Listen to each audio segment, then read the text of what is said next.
亲爱的观众朋友们，大家好，欢迎大家来到天津卫视大型情感节目《爱情保卫战》。掌声欢迎今天来到节目求助的两组嘉宾登场，欢迎他们。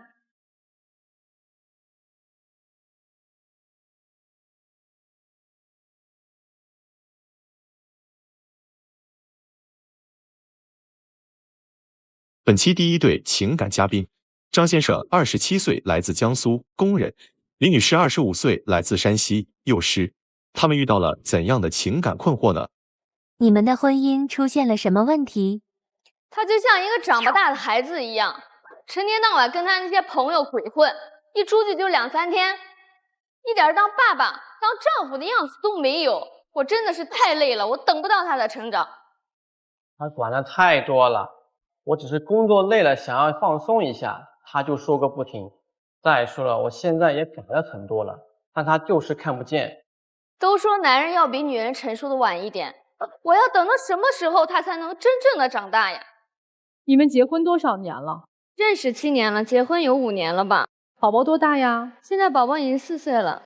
跟他在一起真的可累了，这么大的人了，快30岁的人了，他还要每天都要出去玩，出去上网去。你们家没网啊？是我不让他装的，因为我知道家里装了网之后，他就要天天玩。上网玩啥呢？就是跟朋友一起开黑打游戏。如果家里装网了，你觉得他一天会在家玩多少时间？他一天，如果他下班了，我估计他能玩到1、2点啊，就什么都不会干。是的。那他现在上网出去网吧玩的厉害吗？严重吗？影响到你们的生活了吗？我感觉现在是很严重的。有一次我的小孩生病了吧，他朋友一个电话给他打过去，说要出去玩去，他自己说的我早一点回来。然后呢，到半夜12点的时候，他人不知道在哪里，我给他打电话，那会儿小孩已经发热了，39度了已经。我给他打电话，他说行，我知道了，特别敷衍，特别不耐烦。我一个人，我在家里，我带着孩子。他是第2天中午回来的，一晚上没回来啊。对，而且后面我给他打电话，他都不接，我都不知道他人在去干什么了。这种日子真的太憋屈，就这种小委屈不断。这是小委屈啊，姑娘，你好能忍啊。对，因为当时他给我打电话，手机我走之前手机没有多少电了，后来他后面一直给我打电话发信息，后来手机也没电了，我准备想回家的时候已经打不了车了，因为那个地方离我家稍微有点远，打不了车了。你在网吧你还找不到一个充电器啊？当时没有充电器，当时一是满大街的充电宝啊！你在网吧你找不到一个充电器，你骗谁呢？他就是想玩，他就是为他的玩找借口。还有一次，我跟小孩还有他，我们一起回他的老家，去看他的父母。然后又是那个朋友，一个电话就把他弄走了。这次更过分，玩了2、3天他都不回来，他爸妈都看不下去，给他打电话，后面他人都找不到，问他的朋友，他朋友说去洗浴中心去了。白天在网吧打游戏，晚上是在洗浴中心过夜，因为会便宜一点。那你回家过夜不花钱？可能我回家以后我就出不来了，然后呢还会面对他各种唠叨。你怀孕或者坐月子的时候，他有出现过类似的事儿吗？坐月子的时候也有，我是远嫁，我是山西的，他是徐州的。我生孩子的时候坐月子在他爸妈家里面，他爸妈照顾我，然后呢他还要跑出去玩去。他玩的频率高不高？他玩的频率超级高，1个月里面有半个月都是要去网吧去玩的。半个月？对，可能会经常去玩一玩，但是没有那么夸张。来，你1周去玩几次？对呀，你自己说。我是如果是以前刚结婚没久的话，可以1周要玩个2、3次这个样子。刚才在他讲述的过程当中，就出现过2次，甚至是3次你夜不归宿的事儿了。那个大部分都是因为回老家跟些有1、2年没见老朋友，然后老同学。那次孩子生病也是在老家吗？也是。对，他的朋友都很重要。姑娘，我问你个问题啊，就如果在家里面装网络，然后他每天玩2小时，然后不出去，你能接受吗？这样的提议我也给他提过呀。他说在家里面玩没有氛围。就男生，你刚才说到，你说我是以前是什么意思？你现在是有改变是吗？对，现在首先是工作，就是努力挣钱，然后其次就是有空了，可能就玩一下的。那现在的频率是什么样的？ 10天吧，8天这样的，能玩1次就不错了。是吗？现在确实是玩的少了，但是他也1周也能去个1次，但是不过夜了不过夜了，这个是改了的，对，就会回来了哈。对对对，他为什么会出现这样的改变呢？那是因为我跟他吵架，再不改我就要走了，我跟你过不下去了，而且他这个人还会骗人，你知道吗？我们俩谈恋爱的时候，他说他要去加班，然后他说这个工程太赶了，要把这个工程在这1周之内完成。我说好，我相信你。第2天回来的时候，网吧那个验证码还在他短信里面，删都不删，就是让我看，我都不知道他安的什么心。其实我一开始跟我去玩的时候，我都跟他说，是吧？但是他都是百般阻拦，都是不愿意让我去。我宁愿就是撒个小谎，因为我平时也没有其他爱好，就只有跟朋友打游戏这个爱好。哎，我很好奇哈，你们俩是怎么认识的呀？我们俩差不多是我追的他吧。那会儿我是在北京上班，然后他是在上海上班的。我有一个朋友是在上海上班，然后我们2个就打视频嘛，打一下视频，然后他露了一下脸，我觉得他人长得不错，正好碰上国庆了，我就找他去玩去了。他那会儿带我玩了3、5天，真的那会儿可好了，又温柔又绅士，又把我说的话又放在心上。3、5天可不好吗？谁装还装不了个3、5天呀？他在恋爱的时候玩游戏吗？这是掩盖不了的呀。对，他在恋爱的时候也玩游戏，但是我觉得男人嘛，就是要比女人成熟的要晚一点，我就觉得可能就结婚生子了之后就好了。结果没想到孩子发烧他都不管哈。对对对，哎，他这么爱玩，就是你平时就自己在家带孩子，然后去上班吗？你也没有什么自己的生活吗？对，之前就是我自己一个人带小孩嘛，我也没有上班，又没有朋友，又不知道去跟谁说。然后我的爸妈呢，有时候生气什么的，我都不敢告诉他，我就觉得这日子过得挺憋屈，真的好憋屈。其实她夜不归宿，作为女人来说，应该会联想很多吧？对，我就经常去问他，我就经常去怀疑他到底去干什么。直到有一次发现他跟别的女人聊天搞暧昧，我这儿都有证据。谢谢宝宝的小蛋糕，开心，很好吃哦。你开心，我也开心。吃了甜的，嘴巴有点干，想喝奶茶了。蛋糕祝语啊！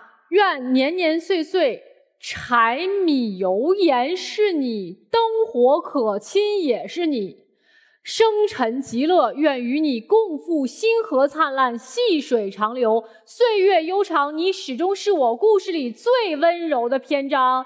这话不是都是跟爱人说的吗？这也是网上随便搜一个文案复制粘贴上去的。没有，是你自己选的文字，虽然不是你写的，但是是你选的文字，对吧？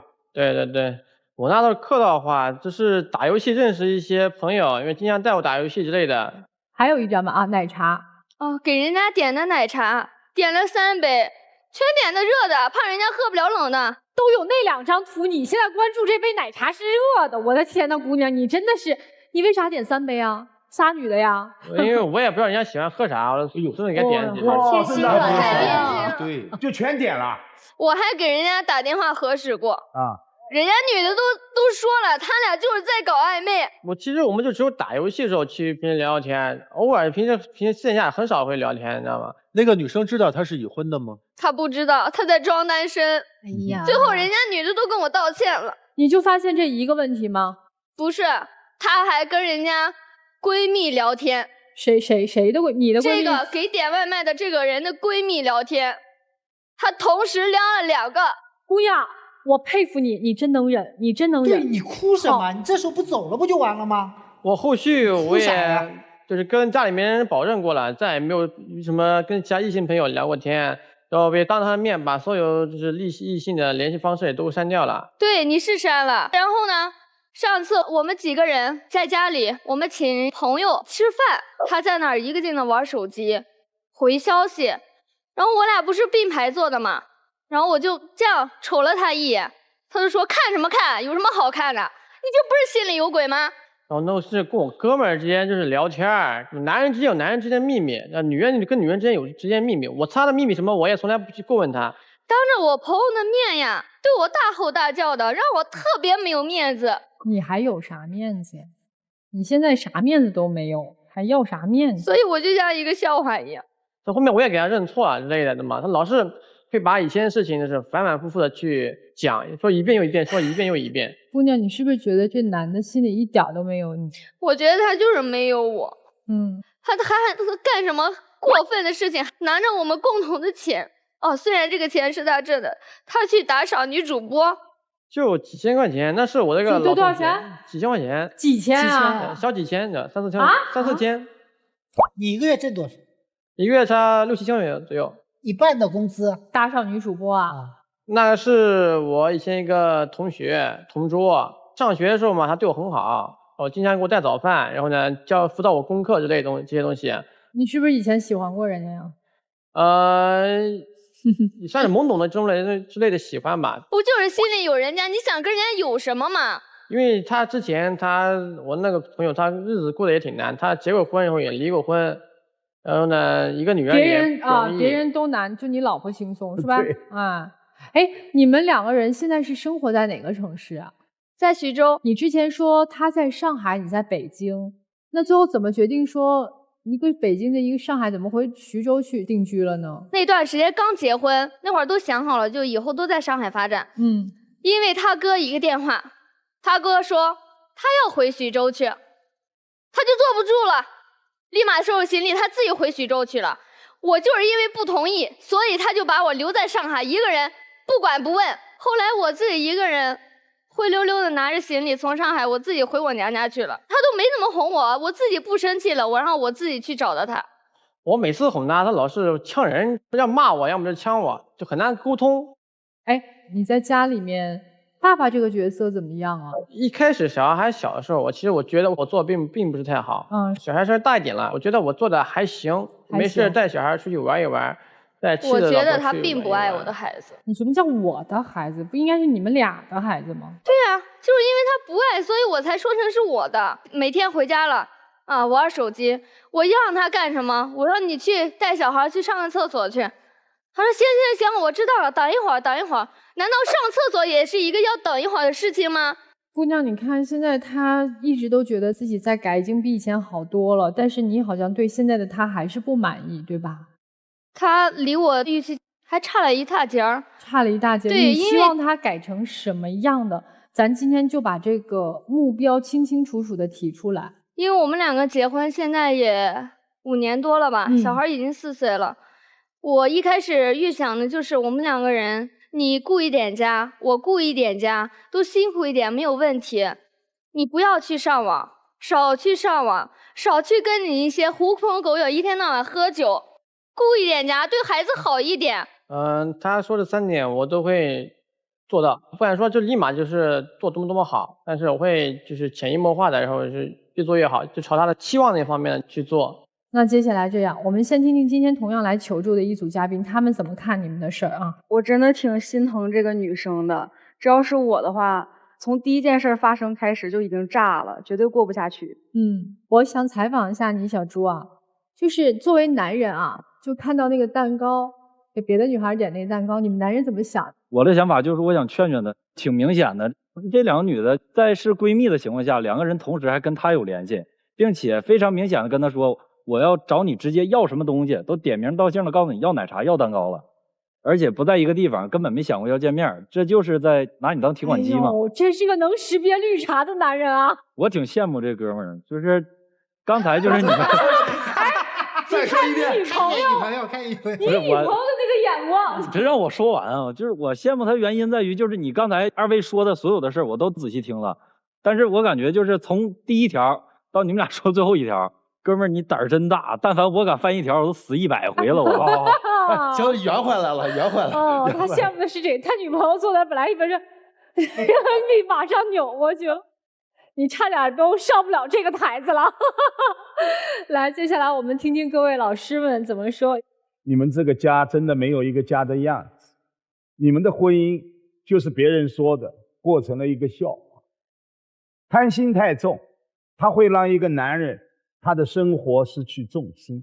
你的妻子不容易，她又是远嫁到衢州，所以你多珍惜一点，疼爱一点。就像现在，虽然你有所改变，人回到了这个家，你扪心自问，心回来了没有？回来了，并不是说不能玩，双休日空，一家3口出去玩，为什么不和自己的妻子、孩子一起玩呢？这就是你心出问题了呀。妻子说的没错，快30岁了，至少一个男人要有家庭责任。首先，你要约束自己啊，自己管控自己，他就不管你了呀。而且他的态度一定会改呀。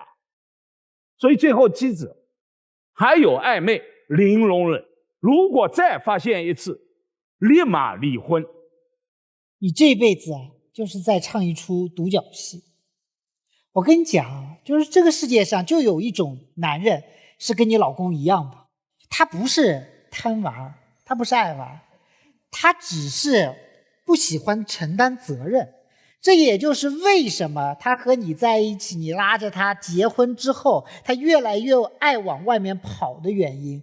往外面跑只是在躲你而已，他要把这些责任给躲掉。好，姑娘，你身上有一个转变，有一个人生的弧线，就你本来也是个傻呵呵乐呵呵的一个人，然后突然之间发现我自己投入了那么大的时间成本、精力成本、婚姻成本、爱情成本的一个男人，居然和自己想的不一样，他居然是个不负责任的人。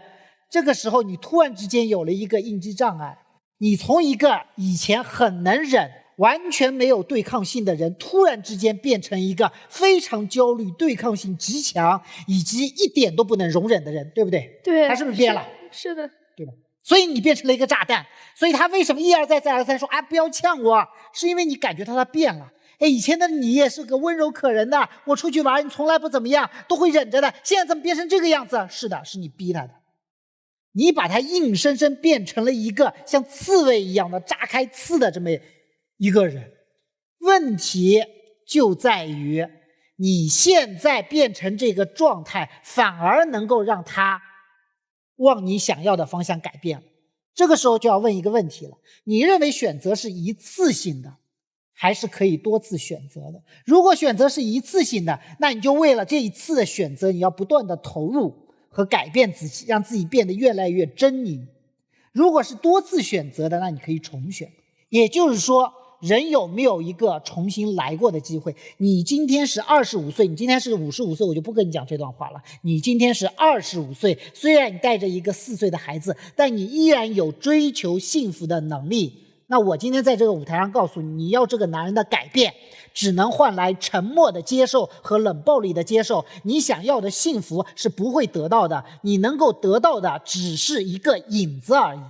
在这种情况之下，你选择追求幸福，而选择继续选择这个选择，这是你要思考的问题。活该，自己选的。当初你不就是因为人家长得帅点吗？就因为视频当中只见你一眼，我就远赴上海去追随你，跟人家玩了3天5天就谈恋爱了，这不就是色心极重吗？就看上人家这个颜了吗？你谈恋爱的时候就知道这是一个爱玩的男生，谈恋爱的时候就知道他就喜欢沉迷于游戏，谈恋爱的时候你可能也知道他不太老实，但你觉得我只要跟你领个证，我再给你生个娃，你就能收心了。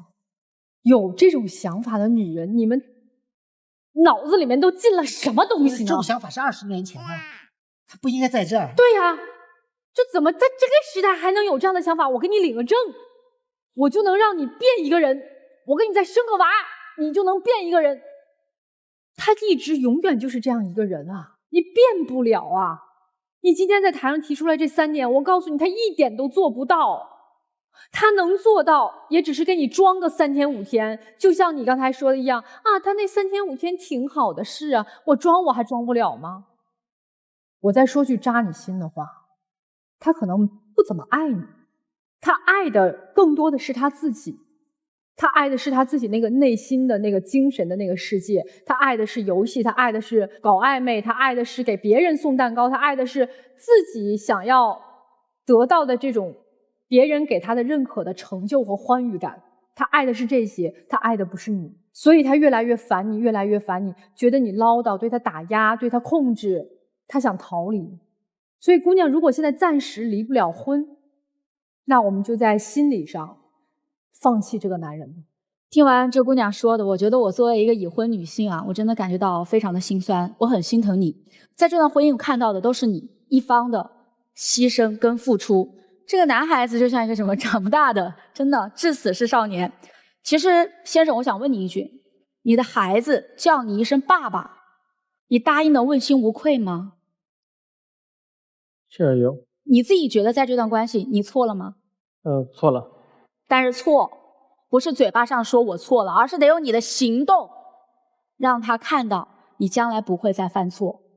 如果说你真的想找回你这段婚姻，你得用你的行动配得上你老婆给你的爱，能做到吗？可以。然后女方你一定要给他下最后的通牒，刚刚你在台上也说了，回去也要让下最后的通牒，我让你做到1、2、3点，做得到咱们就过，做不到你必须转身。真正能让男人成长的就是让他明白他真的会失去你。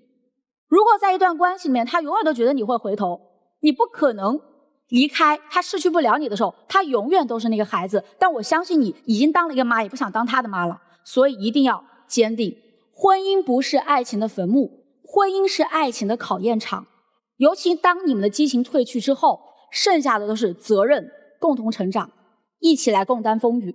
爱情是可以克服很多困难的，但是无法克服其中一方不成长。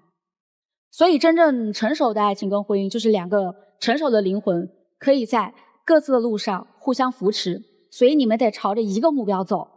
先生稍微现在有点落后了，可以跑起来吗？追上你的老婆，把婚姻关系经营好。可以，加油。谢谢木姐啊，特别的正能量。想要更多的了解我们木姐的观众朋友，大家去关注木姐的微信公众号，回复爱情保卫战5个字就可以收到我们的新人礼。你要去相信他有改变的可能，但有个前提，不要赌上自己的一生去证明。你一定要给他一个合理的观察期，而不是要用一辈子去站在道德的高点去谴责他的过去，而看不到他的进步。好，接下来我主要跟男生来谈。我认为男生是有存在改变的可能性的，而且可能性很大。真正能让这个人从没有责任心到有责任心的改变，只有3个驱动力。第一，痛苦的驱动力。通常快乐不会让人进步。他没有痛苦，他多快乐呀！先不要着急否定。他为什么要改变？你的痛苦来自于什么？你有父母给你的谴责，有失去他的爱的这种失落感，在你被各种人去指责，在你被那些你想去示好的人轻蔑的时候，你是痛苦。是的。第二，价值感的驱动力。游戏当中你能找到价值。当给人送蛋糕然后送奶茶的时候，你是有那种价值感的，但这种价值感短暂即逝。在你从那个虚拟的世界出来，在对方给你轻蔑的这个调笑之后，很空虚的，没有意义的。这种快乐是短暂的，而且之后你会觉得，哇，我的人生很失败。什么才能让你找到价值？当孩子冲着你跑过来，那是你做父亲的价值。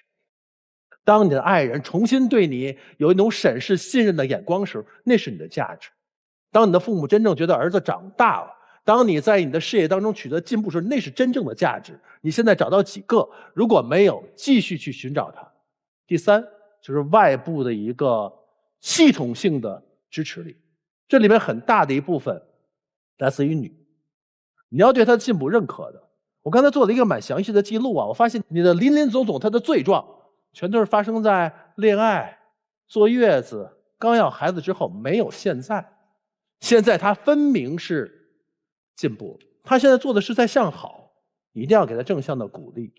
加油，小伙子！我不希望你喊口号，要在行动里让人家真正的体会到，哦，你是变了，你是值得再次信任的。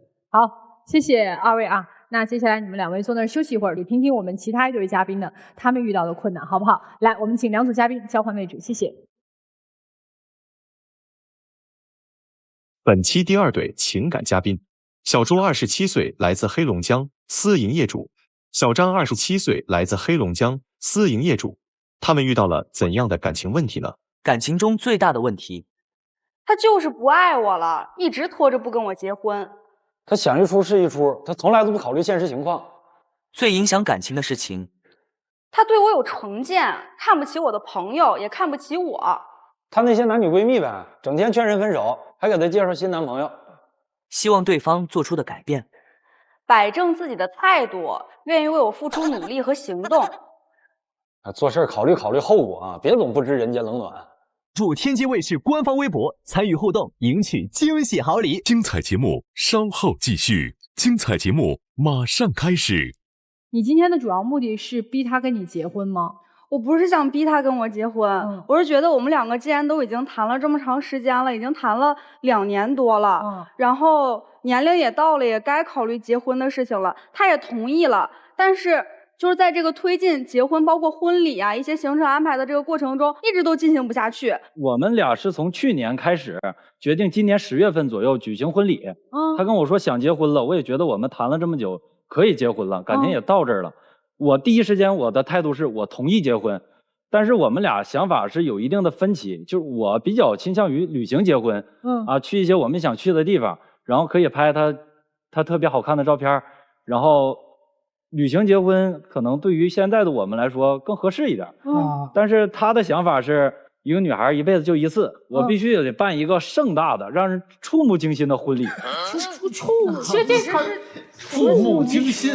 就我没有觉得我用词不当，因为自从我们说要举行这个婚礼开始，他就每天给我发各种各样的结婚的或者是别人婚礼策划的视频，上天的、下海的，还有就差遁地的了，就什么骑着马进会场的，马还得会飞。这飞马做不到，但是能骑马，这事儿能解决。这个人家不同意，这个方案就是我在努力了很久之后，我找到了能实现这样场景、这样婚礼的会场，我也联系了马场，就差跟人家确定时间问题了。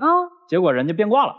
为什么不能飞？就是不想要骑马了，不想骑马了，要划船。划船，就是我得把这个船划到这个婚礼的会场，就划着这艘花船去接他。他当时给我找了一个国外结婚的一个视频，我说这个是不是有点太过分了？我确实给他分享了很多视频啊、照片啊、各种各样东西，我只是想根据这些东西能给他一些灵感，不是让他按部就班的搬过来，就是毫无创意。你不是要照搬，你是让他参考，然后自己有自己的创意，是吗？是的，他那些你都不要，你要的是原创的。对，而且他说我的这些东西都没有办法实现，但是我后来给他找了一个比较好实现的呀。我说我希望我可以从上面然后坐着秋千下来，也很好看呢。我就是想要那样好看的婚礼，这就是我的梦想。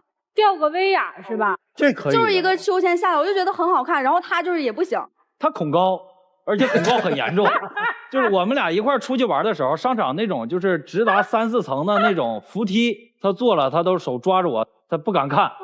我说那我就是弄了这个秋千，80%的可能性，以我对他了解，就是马上要到这个婚礼他出场这个步骤了，不行，我害怕，我不做了，然后就导致这婚礼就卡在这儿，进行不下去。他就是想旅行结婚，就是想省钱，他现在就是不想给我花钱。他想要办这场盛大的婚礼的原因是因为他的朋友们结婚，他去参加婚礼的时候觉得人家的婚礼办得很好看，很豪华。那我结婚的时候，我绝对不能比他差。就是你结婚的时候，你花了多少钱办婚礼？我结婚的时候，我绝对不能比这数低。你结婚你要了多少彩礼啊？他跟我提过，是他的所有朋友结婚没有低于38.8万这个数的，所以告诉我，我结婚的时候，我给他的彩礼不能低于这个数。38.8万，38.8万，而且还要在哈尔滨全款买房子，全款买车。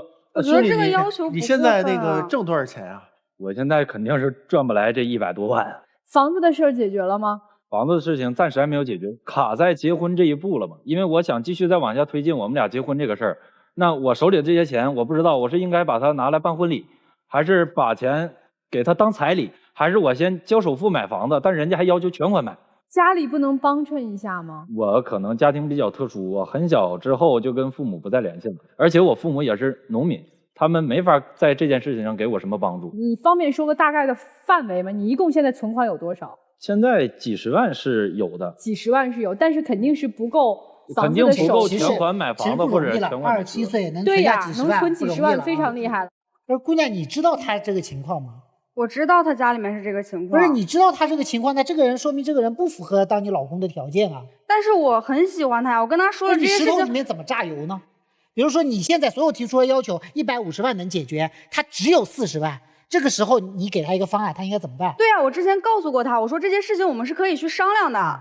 不是说一点都商量不了，我只是想要他一个态度，不是说每次都聊到这些事儿的时候，他就跟我说这个钱的，我没有的。而且他今天跟我说就是这个差这些不够，今天又说差那个数不够，他到底有多少钱我根本就不知道。就哪怕你给我交个底，你有一个真诚的态度，我知道了这件事情，我们好好聊也可以。但是我每次想要提出跟他商量这个事儿的时候，我换来的都是他一副要吃人的表情，就是又指责我不努力，指责我就是态度不端正，然后导致我想商量，但商量不了。反正今天来节目了，要不行的话，就我现在跟你商量。我觉得38万8这彩礼太多，我确实拿不出来啊！不是我有我不给，是我真的没有，我拿不出来。你逼死我也拿不出来。所以能不能咱少点20万行不行？我家可以买车。买车的事儿咱先不说，我说的是彩礼的事儿。而且你有没有算过这个账？就按照你的这个要求，咱们结这个婚要花多少钱？首先全款买房子这得100多万，我就算他100万。全款买车30万，可以了吧？可以啊。然后彩礼38万8，这就40万。这已经170万了。按照你的提的那个要求去办这个婚礼，最少得20万吧？这200万我哪儿弄去啊？我不是说我现在兜里有这200万我不给你，是我没有。而且你想没想过，如果我现在兜里就有这200万，我掏出来了，买房子、买车，给你彩礼，也办了婚礼，婚后生活日子不过了？你看他就老说这些话，我就觉得他就是有，他就是不给我掏。哎，你从哪判断出他有？就是他老给我说这些假设我要是有的话，所以假设他就是一定有，是吗？假设他就是可能有，而且我不是说我没有给他时间去赚这个钱，包括我们两个其实平时的日常开销也大部分都是我来负责的，我就是为了能让他好好攒钱，然后来娶我。不是说所有的情况、所有的钱全都让你来花，我没有把所有生活的重担全都让你背着。但是大小姐，你那些高消费我确实买不起单，买双鞋能花8000，然后一个包3万，跟朋友吃个饭、唱个 K、打个麻将、喝个酒，一天去了回来2万块钱没了。那就是偶尔，也不是经常这样，就天天这样。姑娘，你自己的工作赚的很多吗？开小店还可以。这家店每个月给他赚的钱会给他分红，他也不用管。平时是他的父母或者是他的员工、他的合伙人去操持这个店。店你不管啊？店我不需要管，之前就是管的那个阶段已经过去了。那你现在忙什么呢？是忙着准备结婚是不是？对，因为我对我自己的计划就是30岁之前把婚结了，然后生完孩子，这样30岁之前我还能恢复自己的身材。生孩子？对，你还要着急生孩子这就是我想说的，我特别理解不了的一点。他总是这样，他做什么事情不考虑后果，想一出是一出，他根本就不想对孩子负不负责。我什么时候不想对孩子负责了？就是我现在问你，孩子生了之后怎么抚养、怎么教育一系列的事儿，你考虑过没有？我觉得这个事情计划永远都没有变化快，而且他得生下来之后才知道是一个什么样的状况。我生之前，我怀着他的时候，我永远都不会知道他生下来之后会是什么样啊！你考虑的再多，他其实没有用啊。而且我现在又不需要工作，然后我还有自己的赚钱的方式。我生了孩子之后，我跟你结婚了，然后生孩子天天在家带孩子，我还不用烦你，我没意思，我还能跟孩子一块玩，多好啊！你上哪儿找我这样的？你偷着乐去。大小姐，你说的那是10年之后的事儿，孩子能被带出街了。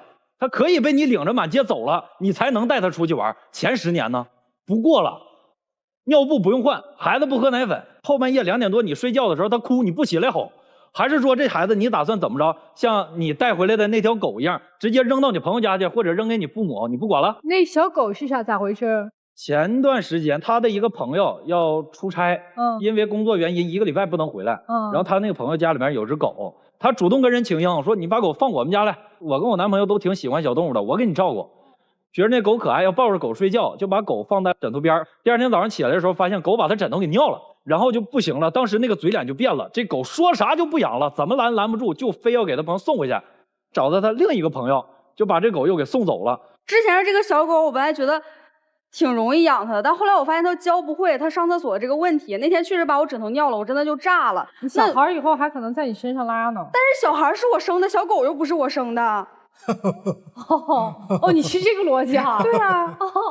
所以你不能把小孩跟小狗放在一起啊。狗不说了，狗不说了啊，咱们聊聊你俩在一起相处的这个谈恋爱谈了几年了？2年多，2年多了啊。这2年过程开心吗？大部分时间也挺开心的，挺开心的。之前挺开心的。男孩开心吗？也不是，就是也不是，在生活上可能就是对他的照顾有点让我觉得有点过了。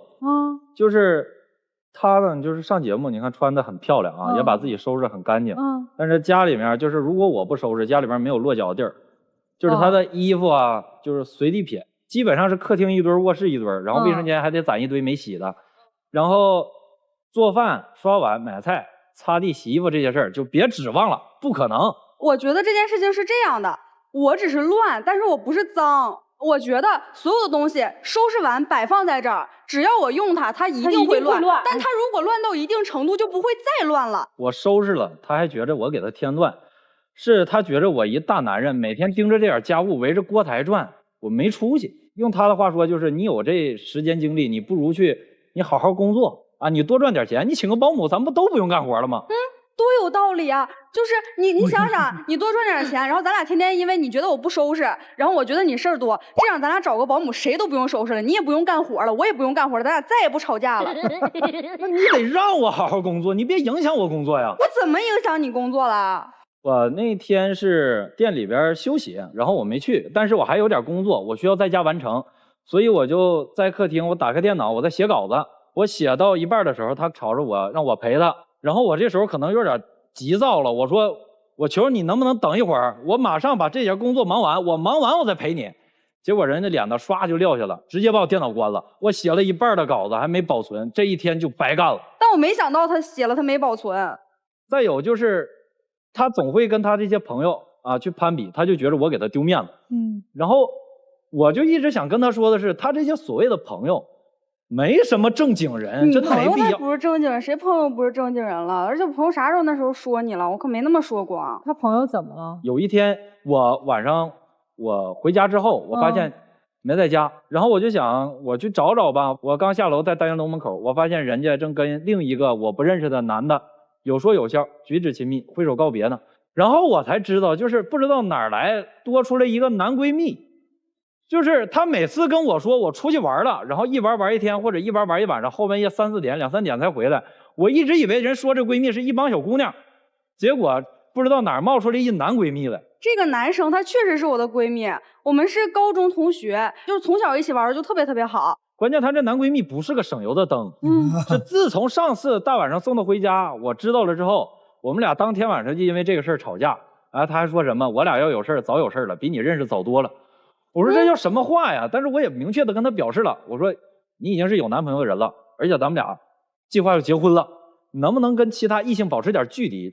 人嘴上跟我答应的好好的啊，你放心吧，以后肯定不跟其他的异性走太近了，肯定注意距离。啊，就是你说那个人，我以后不跟他玩了。过了没几天，他的朋友们邀请我们去露营，我恰巧是当天确实店里有事儿，我走不了，但是他特别想去，我说那就去嘛。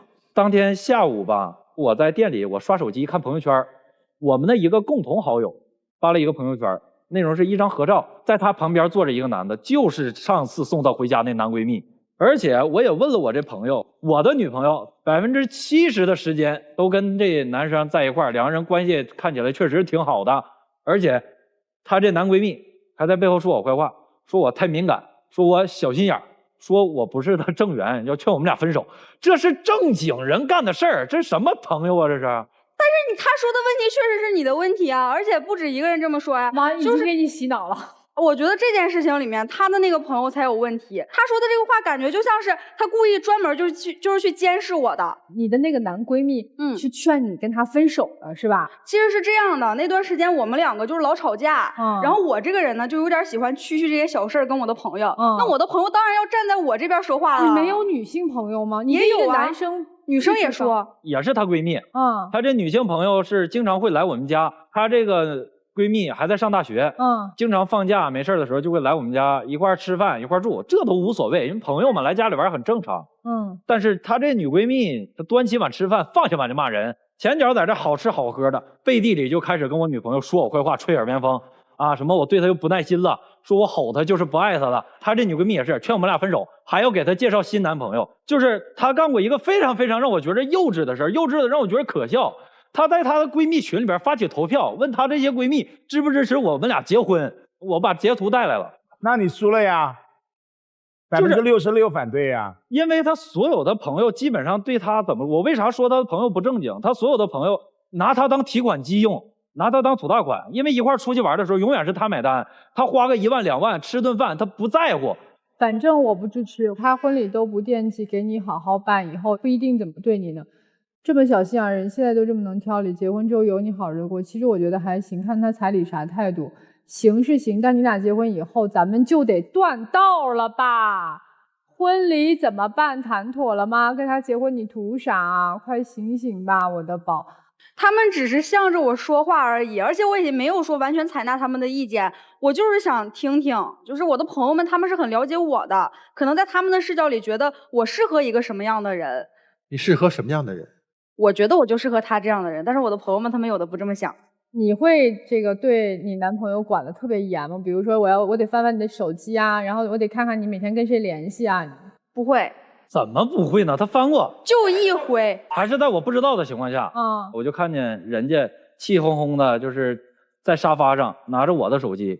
我说你看我手机干嘛？他说你手机一直响，我就拿起来帮你看了。他说有别的女的给你发消息。对，这件事情是这样的，他那个手机没有锁屏，就放在沙发上，一直在响。我就过去看了，我就发现有一个女生就给他一直发消息，一直发消息。我就过去看了一下，然后我当时就不太高兴。我还发的是啥呀？当时是我的一个女客户，然后微信上面问的都是啊，你们剧场就是新主题什么时候上啊？新的剧目什么时候开始？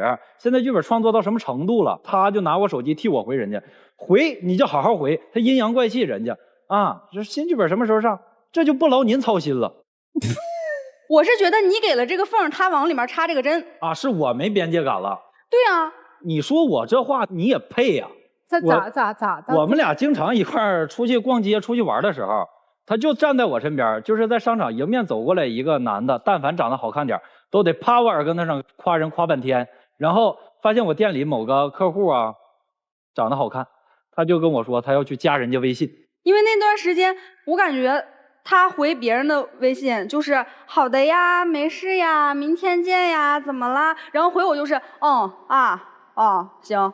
然后我就觉得那段时间他就是不关心我，然后心思也不在我身上，对我越来越不耐烦，我做什么都是错的，我就想让他吃醋，然后关注我，所以我故意这么干的。我跟他没法讲这个道理。哎呀，太可爱了！到现在为止，我觉得来节目也是我最终的诉求是，我想让各位老师帮我劝劝他，也帮我把话跟他说明白，因为我跟他说他不听。就是结婚这个事儿，我态度很端正。我们也没说通，你说这姑娘你还处吗？想处，但是我觉得我们俩到目前这个阶段，如果一直谈下去，没法结婚，就没法给他一个结果，我怕耽误人家。目的都已经表达得非常的明确了。我们先来听听张先生和李女士。我觉得如果我是长不大的男人的话，我觉得女方的话，女嘉宾就像长不大的女人。看到另一个自己。我觉得这个女生真的是太可爱了，就她表达呀或者什么，真的是说话真的很可爱，我很喜欢。你也想成为她的闺蜜？对，我也想成为她的闺蜜。对，就是她，我怎么说呢？就可能就是想听一听男生说一些甜言蜜语啊。我觉得这个事儿很小啊，你们两个都可以再商量商量。然后其次吧，就是你要有判断力，就是你这些朋友每次都把你当提款机一样，对吧？你是否还要再跟他们相处下去？谢谢。来，我们接下来听听各位老师们怎么说。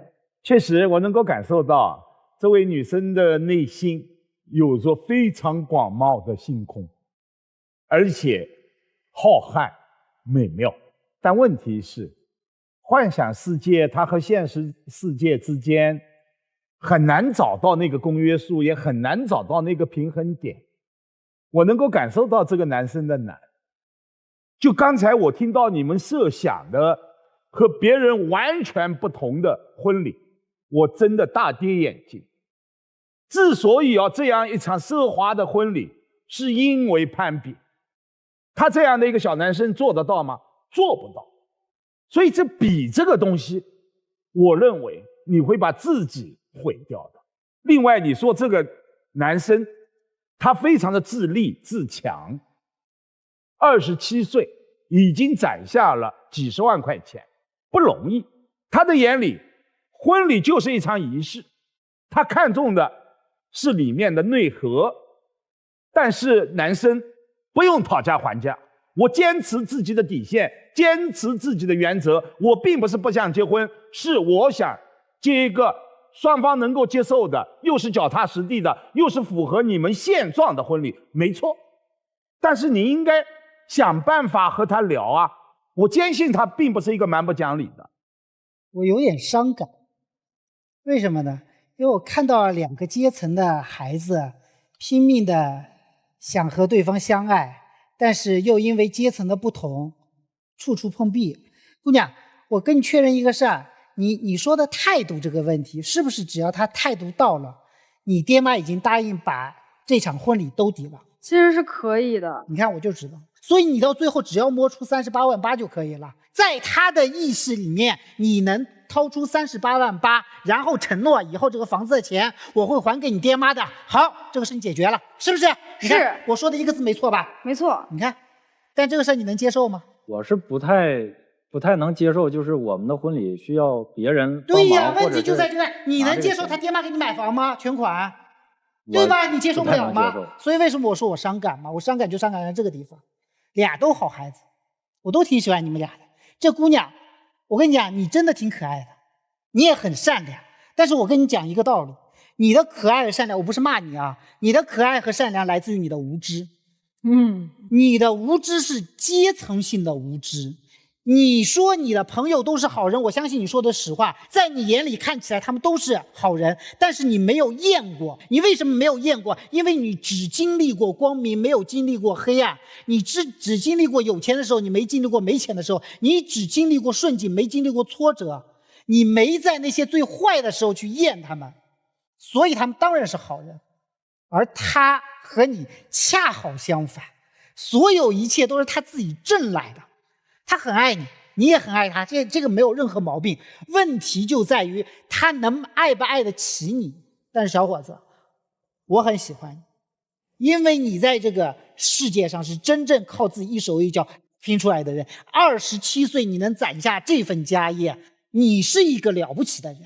至于姑娘，我给你的意见，我也很喜欢你，但我不喜欢你的生活。我认为你的父母对你有过度的溺爱，导致你现在处于一个巨大的茧房里面。这个茧房是你身边所有人给你做出来的。你要是我女儿，我给你提个建议，你去当3个月的骑手吧，送外卖，送3个月外卖，你就知道这个世界是怎么样。然后你会发现，对于这些骑手来说，这个世界上最浪漫的婚礼是什么？对于这些骑手来说，这个世界上最浪漫的婚礼是集体婚礼。为什么？那么多人可以一起结婚，他还不用花钱。这是真实的世界，欢迎来到真实的世界。姑娘，你是一个非常穷的女孩。哪儿穷？心穷。你穷到看不清、分不清什么是真正的爱。你穷到看不清、分不清自己真的想要什么。就很简单，一个婚礼，你都不知道自己想要什么，说不清楚。这就是你心穷的地方，我觉得这才是最可怕。我今天甚至都不想说你们感情的问题，姑娘，我是觉得你是一个特别好的女孩，因为你心很善良。物质吗？物质，但是又不物化。所以我想告诉你，当你出生在这么好的环境，有这么好的原生家庭，这么好的条件的时候，如果你心很穷的话，你的人生不会幸福。你们2个人结婚以后，未来可能会变成什么样的情况？你们看看能不能接受啊？男生你必须围着他转，你但凡不围着他转，他会每天跟你闹到你工作都没有，你能接受吗？你做不到。女生，他不是一个围着你转的男人，他是一个自尊心非常强的男人，他能跟他的父母断联，他在这个世界上要证明给所有的人看，我一个人可以活得很好，所以他是一个自尊心极强的人。你能背负起他的人生吗？你做不到。他以后事业一定会成功，因为他憋着一口气儿呢。所以你不是能够成为跟他并肩同行的那个女人，你身上没有这份力量。你们两个站在台上，一个代表了理想，一个代表了现实。好像说起来是财富的差距，其实本质上是价值观的鸿沟。可能很多东西在姑娘的眼里这是最低标准，但是对于男人来说，我根本就做不到啊。你们两个就像永远不会交汇的平行线，你们俩真的要好好思考。你今天要的只是一场婚礼，可能他通过各种努力，或者他去借钱也好，或者怎么样，他做到了。但是3年、5年、10年未来的生活呢？他能达到你的标准吗？如果达不到的时候，你又如何自处呢？你跟你的朋友圈子又如何去交代呢？姑娘，生活永远向下看，工作往上看，永远比你过得更好的人。而且还有一点哈，就你身边的这个圈子，我觉得你要做减法。真正的好朋友应该为你的关系去筑墙，而不是在你的关系上去凿洞。而且，无论是说你男朋友坏坏的男闺蜜，还是在你们家没有分寸的女闺蜜，他们为什么有资格可以这样去评判你的男人？你把你的权利交出去了。好，如果说你们真的想继续这段关系，第一个，一定下去之后要正式的坐下来谈一次，我真实的表达我的诉求跟感受，包括男方把你的银行卡拿出来给你女朋友看看，我真的就只有这么多钱，我们就规划，无论我是30万、40万的存款怎么花，我可以跟你商量，哪一部分买房，哪一部分去办婚礼，这是我最大的努力了。好，给你看，那你就不能说啊，我觉得你不努力也不够，不行，他就这么多，钱变不了了，接受现实好吗？第二点，婚礼只是1天的事儿，婚姻却是一生的承诺。婚礼办得好不好，跟你婚姻幸不幸福没有必然的关系。所以在婚礼的形式上，找个双方都能接受的点，你退一步，你进一步，咱们不要那么天马行空。第3个点，你们要重新审视你们的社交圈。朋友可以交，但是你要学会在跟朋友交往过程当中有自己的主观的态度，有自己的想法。所以希望你们可以谨慎的思考你们的感情。好的，那想要了解更多木姐的观众朋友们，关注木姐的微信公众号，只需要回复“爱情保卫战”这5个字就可以获得新人礼包。很显然，女生是公主，你是骑士吗？你能当骑士吗？他爱你吗？我认为他不爱你，因为他压根就不懂你。他爱的只是自己的那个梦，你就是他那个梦的一部分。如果你要让他从他那个梦里头出来，你就不是他眼中的那个你了。好像那个梦里27岁的女孩已经功成名就了，我现在不用工作了，我直接拿分红就行了。我周围有一帮，甭管是男闺蜜还是女闺蜜，她很甜蜜，你们之间差距很大，甚至于我看不出这个女生爱你，因为她压根就不懂你。你压根儿就承受不了，你就接不住他对你的需求。他很多轻而易举可以得到的东西，你竭尽全力，你可能还达不到，你很累。他不懂你，甚至于他敢关你的电脑，他敢和你的客户不敬。他爱你吗？他知道你难吗？他心疼你吗？他为你做了什么？连一个男闺蜜都不能为你去和他保持距离，他能为你做什么？他能对得起所谓的爱吗？他付出什么了？付出了他最看不重的那个钱吗？没有爱。所以你爱他吗？我认为可能更爱自己的面子吧。我觉得你们互相都不爱对方。公主在做一个梦，你何尝不在做一个梦呢？我觉得公主梦也好，骑士梦也罢，应该回归现实了的。那接下来这样，我们请2组嘉宾都回到门后，想一想老师们说的话，再决定出不出来，好不好？电视机前的观众朋友们，欢迎大家登录优酷视频收看节目的完整内容。登录微信搜索我们爱情保卫战官微视频号，每天晚上8点到10点我们会开直播，我们的导师呢都会在线帮您答疑解惑，欢迎大家和我们连麦。好，那我们一起来揭晓第1组嘉宾的结果。3、2、1，请开门。这个人去了啊，没了。哦，对，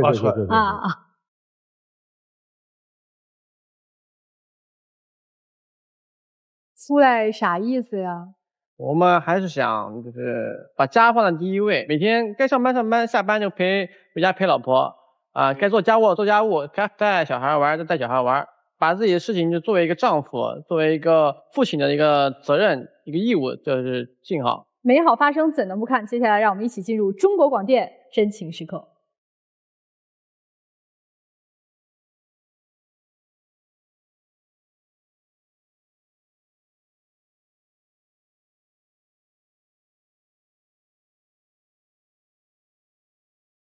好好带孩子啊！谢谢你们，来这边请，再见。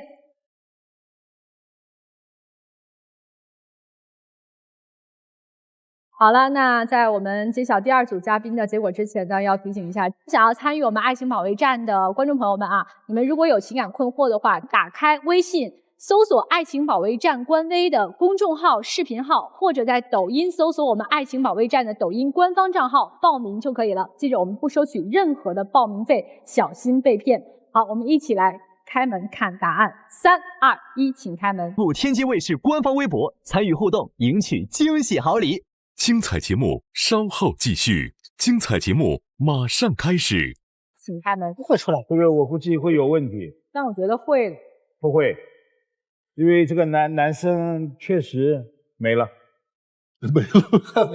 没了。因为女生的幻想达不到啊。所以嘛，我说嘛，很忧伤嘛，是不是？虽然还有点难受呢。对，所以我觉得2个人都是在做了一场梦。不管怎么样，希望他们2个人都能各自成长，好好生活，好好的爱自己。精彩节目稍后继续，精彩节目马上开始。非常感谢几位老师，同时呢，也感谢电视机前的观众朋友的收看和陪伴。我们下期节目再见。